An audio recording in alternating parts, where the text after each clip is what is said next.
गुरुवार व्रत कथा, बृहस्पतिवार व्रत कथा। नमस्कार भाइयों बहनों और मित्रों, जय माँ गायत्री। आप सभी का मेरे YouTube चैनल शुभकर माही अष्टों में स्वागत है। आज गुरुवार के दिन सुनेंगे गुरुवार की व्रत कथा। उससे पहले आप सभी से नम्र निवेदन है, अगर आप मेरे चैनल पर पहली बार आए हैं तो प्लीज़ वीडियो को लाइक, चैनल को सब्सक्राइब और वीडियो को ज़्यादा से ज़्यादा शेयर अवश्य करें, ताकि आपके साथ साथ आपके अपने भी इस कथा को सुनकर लाभ ले सकें। गुरुवार व्रत करने से बृहस्पति देवता प्रसन्न होते हैं। यह व्रत अत्यंत फलदायी है। अग्नि पुराण के अनुसार ऐसा बताया गया है कि अनुराधा नक्षत्र युक्त गुरुवार से आरंभ करके 7 गुरुवार व्रत करने से बृहस्पति ग्रह की हर पीड़ा से मुक्ति मिलती है। और बेल आइकन को अवश्य दबाएं ताकि आने वाली वीडियो की नोटिफिकेशन आप सभी को मिल सके। गुरुवार का व्रत करने से व्यक्ति के समस्त मनोरथ पूर्ण हो जाते हैं। बड़े से बड़े संकट समाप्त हो जाते हैं। व्यक्ति के जीवन में किसी भी प्रकार की खुशहाली की कमी नहीं रहती। माना जाता है कि जो लोग संतान संबंधी समस्या से जूझ रहे हों, जिन्हें संतान की प्राप्ति करनी हो, उनको गुरुवार का व्रत अवश्य करना चाहिए। या जिनके वैवाहिक जीवन में कोई समस्या हो, उनको भी गुरुवार का व्रत अवश्य करना चाहिए और इस कथा का स्मरण अवश्य करना चाहिए। ऐसा करने से कुंडली का गुरु ग्रह शुभ फल प्रदान करता है और व्यक्ति के जीवन की समस्याएं समाप्त हो जाती हैं। बृहस्पतिवार व्रत कथा के अनुसार प्राचीन समय की बात है कि एक नगर में एक बड़ा व्यापारी रहता था। वह जहाजों में माल लदवा कर दूसरे देश में भेजा करता था। वह जिस प्रकार अधिक धन कमाता था, उसी प्रकार जी खोलकर दान भी करता रहता था। परंतु उसकी पत्नी अत्यंत ही कंजूस प्रवृत्ति की थी। वह किसी को भी एक दमड़ी नहीं देना चाहती थी। वह अपने पति को भी दान करने के लिए मना करती रहती थी, लेकिन उसके पति उसकी कोई बात नहीं मानते थे और वह प्रतिदिन दान किया करते थे। एक बार सेठ जी जब दूसरे देश व्यापार करने के लिए चले गए तो उनके पीछे से बृहस्पति देव ने साधु वेश में उसकी पत्नी से भिक्षा मांगने के लिए उसके घर पहुंच गए। व्यापारी की पत्नी बृहस्पति देव से कहने लगी कि हे साधु महाराज, मैं इस दान और पुण्य से तंग आ गई हूँ। आप कोई ऐसा उपाय बताएं जिससे मेरा सारा धन नष्ट हो जाए और मैं आराम से रह सकूं। मैं यह धन लुटता हुआ नहीं देख सकती। बृहस्पति देव कहने लगे कि हे देवी, तुम तो बड़ी ही विचित्र हो। हर स्त्री चाहती है कि उसके घर में धन धान की कोई कमी ना रहे, उसके घर में हर प्रकार का सुख रहे, पर पता नहीं तुम कैसी हो जो चाहती हो कि तुम्हारा सारा धन नष्ट हो जाए। संतान और धन से क्या कोई दुखी होता है जो तुम धन से इतनी दुखी हो? अगर तुम्हारे पास धन अधिक हो गया है तो तुम इसे अच्छे कार्यों में लगाओ। कुंवारी कन्याओं का विवाह करवाओ, विद्यालय बनवाओ, बाग बगीचों का निर्माण कराओ।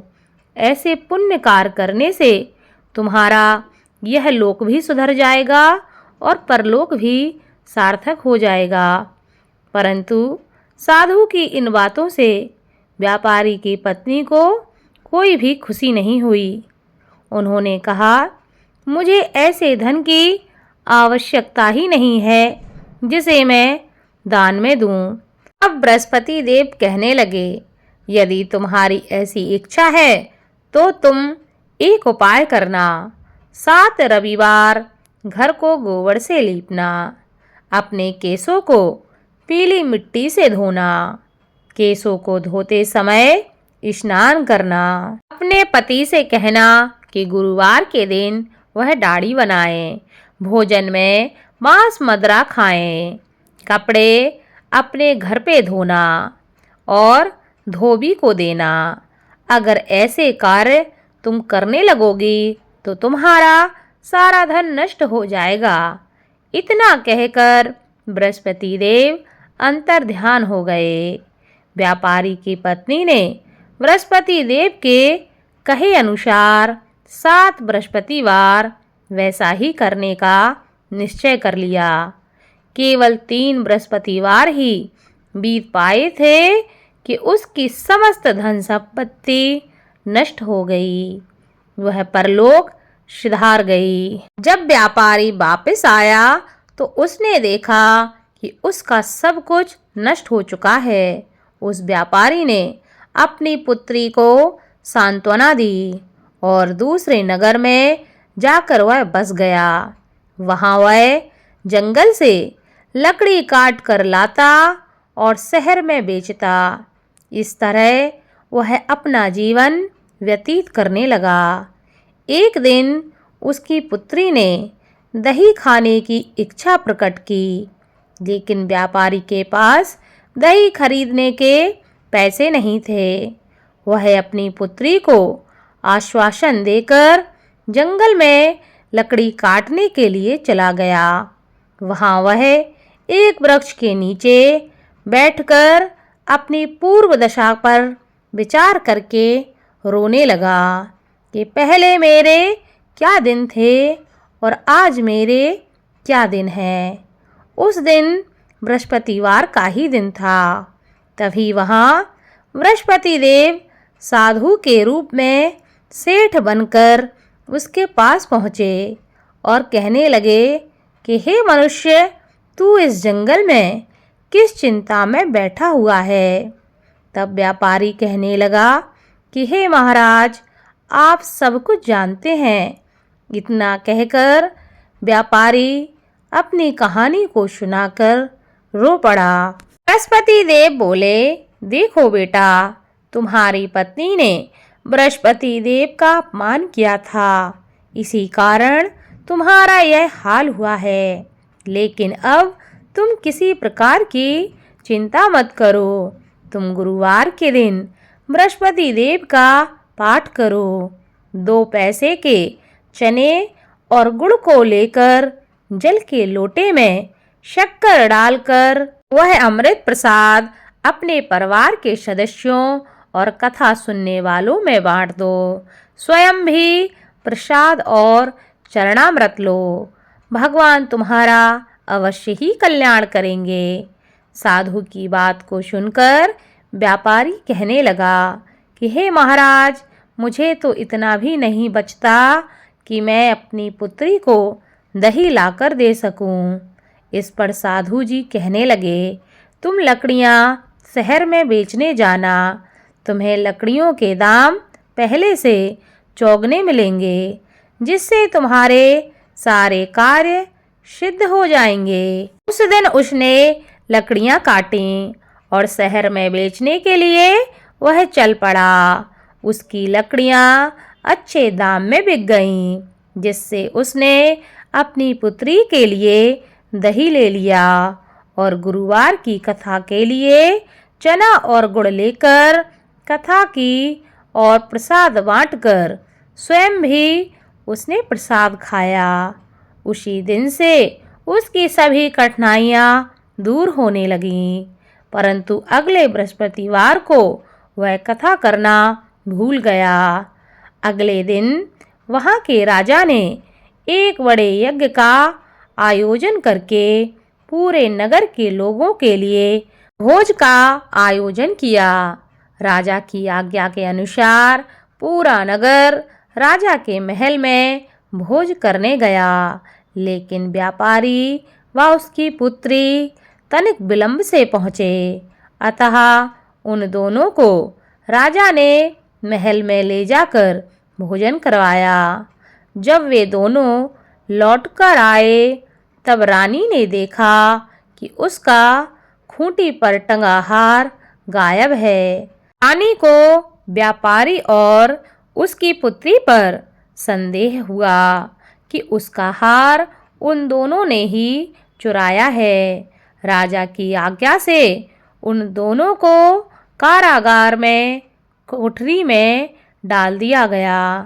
कैद में पड़कर दोनों ही अत्यंत दुखी हुए। वहां उन्होंने बृहस्पति देव का स्मरण करना प्रारंभ कर दिया।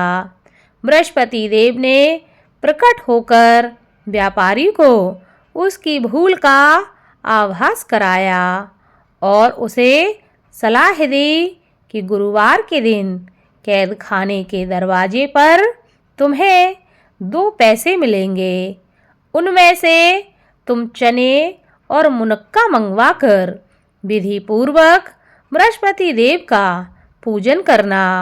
तुम्हारे समस्त दुख दूर हो जाएंगे। बृहस्पतिवार को कैद खाने के द्वार पर उन्हें 2 पैसे मिले। बाहर सड़क पर एक स्त्री जा रही थी। व्यापारी ने उसे बुलाकर गुड़ और चने लाने को कहा। इस पर वह स्त्री कहने लगी, मैं अपनी बहू के लिए गहने लेने जा रही हूँ, मेरे पास अभी समय नहीं है।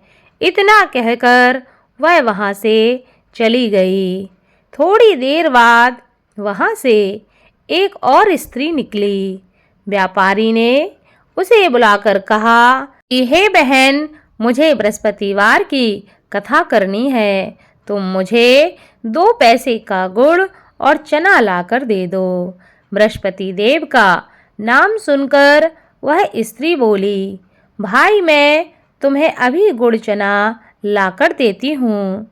मेरा इकलौता पुत्र मर गया है, मैं उसके लिए कफन लेने जा रही थी, लेकिन मैं पहले तुम्हारा काम करूँगी, उसके बाद अपने पुत्र के लिए कफन लेने जाऊँगी। वह स्त्री बाजार से व्यापारी के लिए गुड़ चना ले आई और स्वयं भी बृहस्पति देव की कथा सुनी।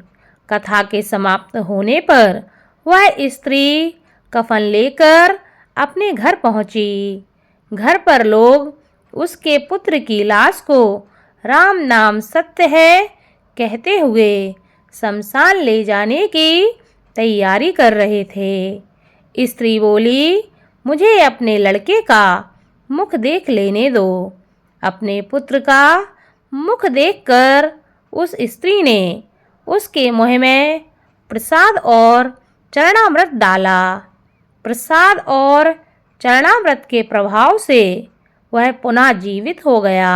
पहली स्त्री जिसने बृहस्पति देव का निरादर किया था, वह जब अपने पुत्र के विवाह हेतु पुत्र वधू के लिए गहने लेकर लौटी और जैसे ही उसका पुत्र घोड़ी पर बैठकर निकला, वैसे ही घोड़ी ने ऐसी उछाल मारी कि वह घोड़ी से गिरकर मर गया।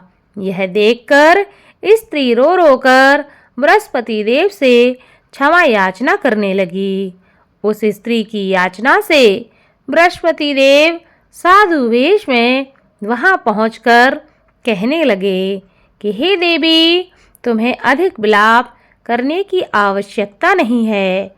यह बृहस्पति देव का अनादर करने के कारण हुआ है। तुम वापस जाकर मेरे भक्त से क्षमा मांगकर कथा सुन लो। तुम्हारी सभी मनोकामनाएं पूरी हो जाएंगी। जेल में जाकर उस स्त्री ने व्यापारी से माफ़ी मांगी और उसने कथा सुनी। कथा के उपरांत वह प्रसाद और चरणामृत लेकर अपने घर वापस लौट गई। घर आकर उसने चरणामृत अपने मृत पुत्र के मुख में डाला। चरणामृत के प्रभाव से उसका पुत्र जीवित हो उठा। उसी रात बृहस्पति देव राजा के सपने में आए और कहने लगे कि हे राजन, तूने जिस व्यापारी और उसकी पुत्री को जेल में कैद करके रखा है, वह बिल्कुल निर्दोष हैं।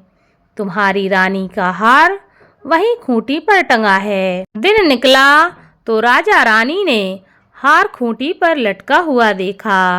राजा ने उस व्यापारी और उसकी पुत्री को तुरंत छोड़ दिया और उन्हें आधा राज्य देकर उसकी पुत्री का विवाह उच्च कुल में करवाकर दहेज में हीरे जवाहरात दिए और बृहस्पति देव की कृपा से उनके जीवन के सभी संकट समाप्त हो गए। बोलो बृहस्पति देव की जय।